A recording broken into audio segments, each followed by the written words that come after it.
ম্যাচটা আরও আগেই জমিয়ে দিতে পারত ইকুয়েডর। প্রথমার্ধে আর্জেন্টিনা গোল করলেও দ্বিতীয়ার্ধে সমতা ফেরার সুযোগ ছিল তাদের। পেনাল্টি থেকে গোল করতে না পারলেও ম্যাচের 5 মিনিট বাকি থাকতেই এক গোলে সমতা করে ফেলে ইকুয়েডর।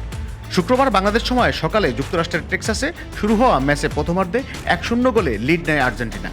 গোল করেন দারুণ ছন্দে থাকা লাউতারো মার্টিনেজ।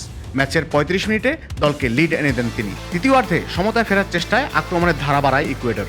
গোল করার সহজ সুযোগ পেয়েছিল তারা, কিন্তু 62 মিনিটে পাওয়া পেনাল্টি থেকে গোল করতে পারেননি ইরান ভ্যালেন্সিয়া। ওই ভুল কাটিয়ে শারীরিক ফুটবলে পারদর্শী হয়ে ওঠে ইকুয়েডর। ম্যাচের 91 মিনিটে গোল করে সমতায় ফেরে দলটি। যে গোলটি আসে বেলজিয়ামের ক্লাবে খেলা কেভিন রদ্রিগেজের পা থেকে। যুক্তরাষ্ট্রে অনুষ্ঠিত কোপা আমেরিকার আসরে অতিরিক্ত 30 মিনিট না থাকায় ম্যাচ সরাসরি টাই ব্রেকারে গড়ায়। আর প্রথম শট মিস করেন লিওনেল মেসি। হতাশার সাগরে ডুবতে থাকে আর্জেন্টাইন সমর্থকরা।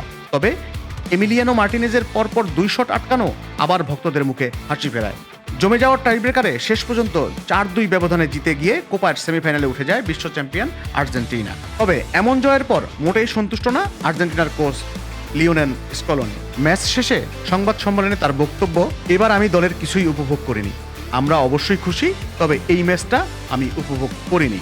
নিজের গোলরক্ষককে নিয়ে ভিন্ন এক মন্তব্যে স্কালোনি বলেন, আমি গোলকিপিং কোচ নই, কিন্তু যখন তারা গোল সেভ করে, তারা বিপক্ষ দলের উপর আধিপত্য দেখায়, খেলা থেকে ছিটকে দেয়, আর এমি মার্টিনেজ গোল বাঁচায়, এমনভাবে গোল ঠেকায় যেন মাঠকেই আওয়াজ করতে বাধ্য করে। এটা ভালো দিক, সে আর্জেন্টাইন।